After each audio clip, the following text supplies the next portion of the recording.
નમસ્કાર, મારું નામ શ્રવણ વણ છે. હું સરકારી માધ્યમિક શાળા દેઠાણમાં વોકેશનલ ટ્રેનર તરીકે ફરજ બજાવું છું. તાલુકો કરજણ, જિલ્લો વડોદરા.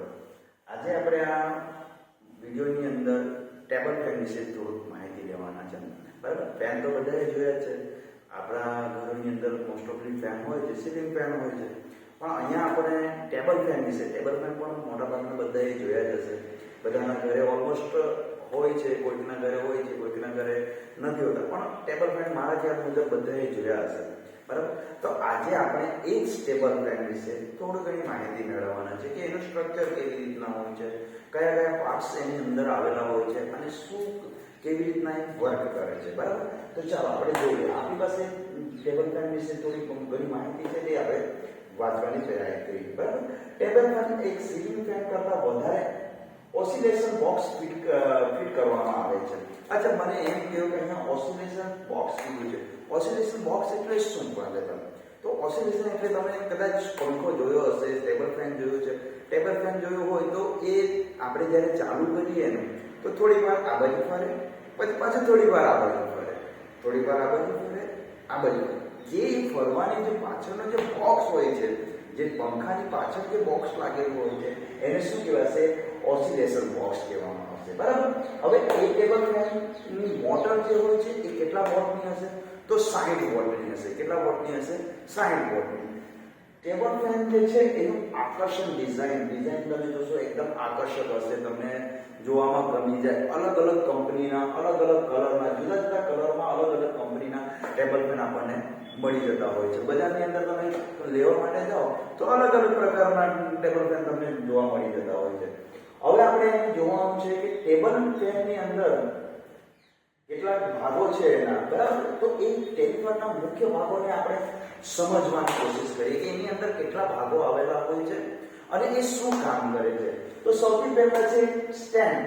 તમે બધાએ જોયું હશે સ્ટેન્ડ. સ્ટેન્ડ તો બધાને જ ખબર હશે કે સ્ટેન્ડ કઈ જગ્યા હોય છે. તો ટેબલ ફેનની આપણે જ્યાં એને મૂકવામાં આવે છે, જેની જે પોઝિશનમાં એ હોય છે એ એનું સ્ટેન્ડ હોય છે. તો ટેબલ ફેનનું સ્ટેન્ડ એક કાસ્ટિંગ અથવા તો એલ્યુમિનિયમ ડાય કાસ્ટિંગમાંથી મોડેલિંગ કરીને બનાવવામાં આવે છે. એ શાનાથી બનેલું હોય છે? તો એક કાસ્ટિંગમાંથી અને એક એલ્યુમિનિયમના ડાય કાસ્ટિંગમાંથી એનું મિશ્રણ કરીને એ સ્ટેન્ડને બનાવવામાં આવતું હોય છે. બરાબર, પછી એ શું કહે છે કે એ ફેનની અંદર મોટર તેના પર ફિટ કરવામાં આવતી હોવાથી તેને ટેબલ ફેન સ્ટેન્ડ તરીકે ઓળખવામાં આવે છે. કે એનું જે કાસ્ટિંગ કરીને જે સ્ટેન્ડ બનાવવામાં આવે છે એની પાછળ શું કહેવાય? મોટર ફિટ કરવામાં આવે છે. અને એ મોટર ફિટ કરવાના કારણે એને કયા ફેન તરીકે ઓળખવામાં આવે છે? સ્ટેન્ડ ફેન તરીકે ઓળખવામાં આવે છે. બરાબર, હવે એનો બીજો ભાગ છે કે જે શું છે કે બોડી છે. શું છે? બોડી. બોડી તો તમને બધાને ખબર જ છે. બોડી એટલે કે એનું સ્ટ્રક્ચર, બહારનું જે એનો દેખાવ કેવો એનો શું છે. બરાબર, ચાલો અંદર જોઈએ. ટેબલ ફેનની બોડી કાસ્ટિંગ અથવા તો એલ્યુમિનિયમ ડાય કાસ્ટિંગમાંથી મોડેલિંગ કરીને બનાવવામાં આવે છે. બોડીમાં સ્ટેટરને ફિટ કરવા માટે સ્ટેન્ડ એટલે કે ખાંચા કરેલા હોય છે. તેના પર સ્ટેટર ફિટ કરવામાં આવે છે અને બોડીનું ખાસ સ્ટેટરને પકડી રાખવાનું અને તેની અંદરના ભાગોને બહારના વાતાવરણથી રક્ષણ કરવાનું છે. હવે બોડી તમને બનાવવામાં આવે છે. શું કરવા બોડી બનાવવામાં આવે? તમે લોકોએ બધાએ જોયું તો હશે. હવે બોડી બનાવવાનું કામ શું કરવા માટે? તો બોડીનું મેન કામ એ જ છે કે બોડી જે બનાવવામાં આવે છે એ કાસ્ટિંગ અને એલ્યુમિનિયમમાંથી બનાવવામાં આવે છે. પણ હવે એ બનાવ્યા પછી શું થાય? કેમ બનાવવાની જરૂર પડે? તો બોડીને એટલા માટે બનાવવું પડે છે કે એની અંદર જે લાગેલું હોય છે સ્ટેટર, રોટર કે જે પંખા હોય છે એનું બાહ્ય વસ્તુઓથી રક્ષણ કરવા માટે. હવે માનો પંખો આપણો ચાલુ છે, ઘરમાં નાના છોકરાઓ છે, બાળકો છે કે કોઈ મોટું વ્યક્તિ છે, ફરતો એ પંખો આપણો ચાલુ છે અને આપણું ધ્યાન ના હોય, આપણો હાથ લાગી જાય તો એનાથી શું થાય કે મોટી દુર્ઘટના થઈ શકે. અને એ દુર્ઘટનાથી બચવા માટે એ બહારનું સ્ટ્રક્ચર એને આપવામાં આવે, બોડી આપવામાં આવે કે એને પેક કરવામાં આવે કે જેથી કરીને એનું બોડી શું થઈ જાય? રક્ષણ થઈ જાય. ત્રીજી વસ્તુ છે આગળ પાછળની સાઈડ કવર. જે મેં તમને અત્યારે આ થોડી વાર પહેલા જ કીધું કે આગળ પાછળનું સાઈડ કવર કેમ આપવું પડે? તમે જોયું હશે આગળની જાળી આવી હશે, પાછળની જાળી આવી. ચાલો આમાં વાત છે આપણે. ફેન મોટરની બોડી જે મેટલમાંથી બનાવેલી હોય છે એ મેટલમાંથી તેના સાઈડ કવર પણ બનાવવામાં આવે છે. સાઈડ કવરનું બેરિંગ કે બુશિંગ ફિટ કરવામાં આવે છે. હાલમાં મોટા ભાગના ટેબલ ફેનમાં બુશિંગ સિસ્ટમ ફિટ કરેલી જોવા મળે છે. સાઇડ કવર દ્વારા રોટરને બંને બાજુથી આધાર આપવાનું કામ કરે છે. તમને મેં અત્યારે જ કીધું તેવી રીતના કે જે મોટર આપણી લાગી છે એ મોટરને સપોર્ટ કરવા માટે આપણે આગળ અને પાછળથી એને શું કરવું પડે છે, કવરથી કવર કરવું પડે છે, બરાબર, સાઇડ કવર આપવું પડે છે. પછી આવે છે આપણું રોટર, સ્ટેટર. સોરી, હવે સ્ટેટર શું છે તમે બધાને વિચાર આવતો હશે, સ્ટેટર શું છે? તો જે ભાગ આપણો એક જગ્યાએ સ્ટડી રહે છે, એક જગ્યાએ ફિટ રહે છે, એ ત્યાંથી કોઈ હલનચલન નથી કરતો, ફરતો નથી, તો એ ભાગ આપણો શું હશે? સ્ટેટર હશે. તો ચાલો સ્ટેટરને જોઈએ કે સ્ટેટરની અંદર શું કહે છે. તો સ્ટેટર એક સિલિકોન સ્ટીલના લેમિનેશન કોરમાંથી બનાવવામાં આવે છે. તો તમને બધાને ખબર હશે કે ભાઈ એ શું કરશે કે સ્ટીલના એક લેમિનેશનનું કોર એટલે કે એનું ઉપરનું કવર બનાવવામાં આવે છે, બરાબર. તેમાં ખાંચા આપેલા હોય છે જે સ્લોટ કહેવામાં આવે છે. એની અંદર પંખાની અંદર તમે જોશો તો ખાંચા અલગ અલગ પ્રકારના ખાંચા આપવામાં આવેલા હોય છે. સ્ટેટરની મોટરની બોડીમાં ફિટ કરવામાં આવે છે. સ્ટેટરનું કાર્ય વાઇન્ડિંગના આધાર આપવાનો અને ચુંબકીય રેખા અને માર્ગદર્શન આપવાની દિશા નક્કી કરવાનું હોય છે. હવે સ્ટેટરનું કામ શું છે કે વાઇન્ડિંગ, જે અંદરની જે વાઇન્ડિંગ હોય છે, તમે ઇલેક્ટ્રિકલ પંખાને તમે જ્યારે ઓપન કરો, જ્યારે એમાં કંઈક બગડી ગયું હોય તો તમે જુઓ તો અંદર શું આવેલું હોય છે? કોપરના વાયરનું વાઇન્ડિંગ કરેલું હોય છે. તો એ વાઇન્ડિંગને શું કરવાનું? આધાર આપવાનો, એને સપોર્ટ આપવાનો. અને બીજું કે જે આપણે ઇલેક્ટ્રિકલ સપ્લાય જ્યારે પાસ થશે અને એના પછી જે ચુંબકીય ક્ષેત્ર બનશે, એ ચુંબકીય ક્ષેત્રની જે દિશા, કયા દિશામાં એને મોકલવાનું છે, એને તમે પંખો જોતા હશે તો તમે પંખો જોયો હશે તો એ કેવું હશે? એ રાઉન્ડ બોર્ડ શેપમાં ફરશે. તો એ બોર્ડ શેપમાં ફરતું હશે તો તમે બધા પંખા જોયા હશે તો એ કેવું ફરશે? એ ક્લોકવાઇઝ ફરશે. એ કોઈ પણ એન્ટી ક્લોકવાઇઝ નહીં ફરે. તમે આજ સુધી કોઈ પણ પંખા જોયા હશે તો એ ઘડિયાળની દિશામાં જ ગોળ ફરશે. એ તમે કોઈ દિવસ જોયું છે કે વિરુદ્ધ દિશામાં ગોળ ફરતા? ના, એવું નથી. તો એ દિશા નક્કી કરવાનું કામ કોણ કરે છે? તો સ્ટેટર્સ કરે છે. શું કરે છે? સ્ટેટર. એ સ્ટેટર્સ વાઇન્ડિંગ સાથે આધારનું પણ કામ કરે છે અને જે ચુંબકીય ક્ષેત્ર અંદર જે બને છે એ ચુંબકીય ક્ષેત્ર બન્યા પછી એને કઈ દિશામાં ગતિ કરવાનું છે એ દિશા નક્કી કરવા માટે પણ એ સ્ટેટરનો ઉપયોગ કરવામાં આવે છે. હવે સ્ટેટરનું વાઇન્ડિંગ, હવે તમને ખબર છે કે ભાઈ સ્ટેટર આપણું લાગી ગયું, જે અંદર બોક્સ છે એ બોક્સ લાગી ગયું છે. હવે સ્ટેટસની અંદર તમે વાઇન્ડિંગ કેવી રીતના કરવાનું? તો વાઇન્ડિંગની સૌથી વધારે જરૂર પડે. કેમ કે વાઇન્ડિંગ એ કેલ્ક્યુલેટિવ કરીને વાઇન્ડિંગ કરવું પડે. તમારા જ્યારે પણ તમે કોઈ દુકાનમાં ગયા હોય અને એ દુકાનની અંદર અથવા તો તમારા જ ઘરની અંદર કોઈ પણ એવું પંખો બગડી ગયો છે અને તમે એને કદાચ ખોલ્યો હોય, ખોલીને તમે જોવાની ટ્રાય કરી હોય તો અંદર તમે જોશો ને તો અંદર બધા વાયરનો ગૂંચળો જેવો આવ્યો હશે. તાંબાનો વાયરનો આખો ગૂંચળો હોય છે. હવે એ ગૂંચળો એમ જ ખાલી ટાઈમ પાસ કરવા માટે નથી લગાવતા કે એમ જ મોજ શોખ માટે કે ડિઝાઇનિંગ કરવા માટે નથી લગાવતા, પણ એ શું છે? વાઇન્ડિંગ છે. વાઇન્ડિંગ કરીને એમાં કેલ્ક્યુલેશન કરવું પડે છે કે કેટલા કરંટ તમારે આપવું છે, કેટલો તમારા વોલ્ટેજ તમારા પંખાને જોઈશે, કેટલું કરંટ પ્રોવાઈડ થશે, પ્લસ તમારા પંખાની આરપીએમ એટલે કે રોટેશન પર મિનિટ, એક મિનિટમાં કેટલી વખત ગોળ ફરશે, એ બધી જ વસ્તુઓ તમારા વાઇન્ડિંગનો ઉપર આધાર કરે છે. જેવું તમારું વાઇન્ડિંગનું કેલ્ક્યુલેશન હશે, જેવું તમારું વાઇન્ડિંગના ખાંચાની અંદર તમે ગણતરી કરીને વાયર ભર્યા હશે, એ જ પ્રમાણે તમારું જે પંખો હશે તે તમને આઉટપુટ આપશે કે તમારે કેટલી ઠંડી હવા આવે છે એક મિનિટની અંદર, એ કેટલી વખત ગોળ ફરી જાય છે. એ બધાનું જ કામ કોણ કરે છે? સ્ટેટરના વાઇન્ડિંગ ઉપર આધાર રાખેલો હોય છે. હવે તે રીતના મેં લખ્યું છે કે સુપર એનેમલ્ડ કોપર વાયરમાંથી ગૂંચળાના રૂપમાં કોઇલ બનાવીને તેનું વાઇન્ડિંગ કરવામાં આવે છે અને તેના પર NS કનેક્શન કરીને 2, 3 કે 4 છેડા બહાર કાઢવામાં આવે છે. આ છેડાઓનો સપ્લાય સાથે કનેક્શન કરીને સીલિંગ ફેન મુજબ જ થાય છે. તમને જે રીતના મેં કીધું કે એની અંદર પણ ખાંચા આપેલા હોય છે અને ખાંચાની અંદર ગણતરી કર્યા પછી એને વાઇન્ડિંગ કરવાની જરૂર પડે છે. હવે NS એટલે કે ચુંબકીય ક્ષેત્ર, તમને ખબર છે કે વાઇન્ડિંગ જ્યારે આપણે કરીશું, ઇલેક્ટ્રિકલ સપ્લાય જ્યારે એને મળશે તો એ શું કરશે? ચુંબકીય ક્ષેત્ર ઉત્પન્ન કરશે. હવે ચુંબકીય ક્ષેત્ર ઉત્પન્ન થાય તો એ સ્વાભાવિક છે કે બે વસ્તુ એવી થશે કે એક તમારો ઉત્તર ધ્રુવ બનશે, એક તમારો દક્ષિણ ધ્રુવ બનશે. બરાબર છે? ચાલો આગળ જોઈએ.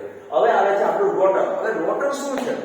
સ્ટેટર વિશે તો તમને ખબર પડી ગઈ. સ્ટેટર શું છે કે ભાઈ એક જગ્યાએ ફિક્સ વસ્તુ છે, એની આજુબાજુ જે પણ કંઈક થવાનું છે તે એની આજુબાજુ થશે. જ્યારે રોટર શું છે? તો રોટર શું છે કે અંદર જે તમારો પંખો જે ફરે છે, એ પંખો જે ફરવાની પ્રોસેસ છે એ તમારું તમે કદાચ ધ્યાનથી જોયું હશે તો એક સળિયા ટાઈપનું અંદર હશે. તો એ સળિયો શું છે? રોટર છે. રોટર એટલે કે તમારા અંદરનો મૂવેબલ પાર્ટ છે કે જે ફરે છે, જેના કારણે ત્યાં અંદર ઘર્ષણ થાય છે અને જે કોઇલ આપણે જે લગાવી છે એ કોઇલ ઉપર એ ચુંબકીય ક્ષેત્ર વાઇન્ડિંગની અંદર શું ઉત્પન્ન થશે? ચુંબકીય ક્ષેત્ર ઉત્પન્ન થશે. બરાબર. હવે છે ઓસિલેટિંગ ગિયર બોક્સ. બરાબર. એના પછીનો નેક્સ્ટ ટોપિક છે ઓસિલેટિંગ ગિયર બોક્સ. એ તમને પણ આગળ વાત કરી કે જે રીતના તમે ટેબલ ફેનની પાછળ જ્યાં પંખો લાગ્યો હશે, જ્યાં તમારું પંખાનો આગળનું સ્ટ્રક્ચર છે એની પાછળ એક બોક્સ આપ્યો હશે. તમે કદાચ ખોલીને જોયું હોય તો એ બોક્સની અંદર મોટર લાગ્યો છે. એટલે એ શું છે? એ ઓસિલેટિંગ ગિયર બોક્સ છે. હવે એ ઓસિલેટિંગ ગિયર બોક્સ શું છે? કેમ લગાવવાની જરૂર પડે છે? શાના માટે એનો ઉપયોગ કરવામાં આવે? તો તમે પંખામાં તમે જ્યારે જોતા હશો તો ટેબલ ફેન, આપણો સીલિંગ ફેન તમે બધાએ જોયો છે. તો સીલિંગ ફેન શું કરશે?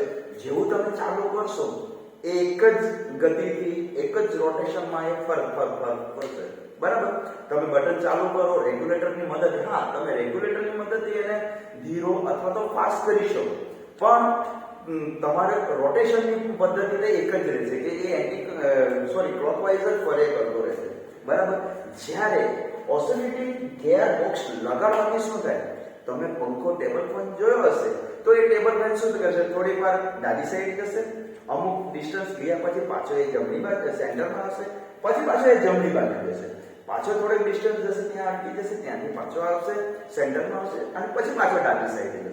બરાબર. તો આ જે ફરે છે એ શાના લીધે ફરે છે?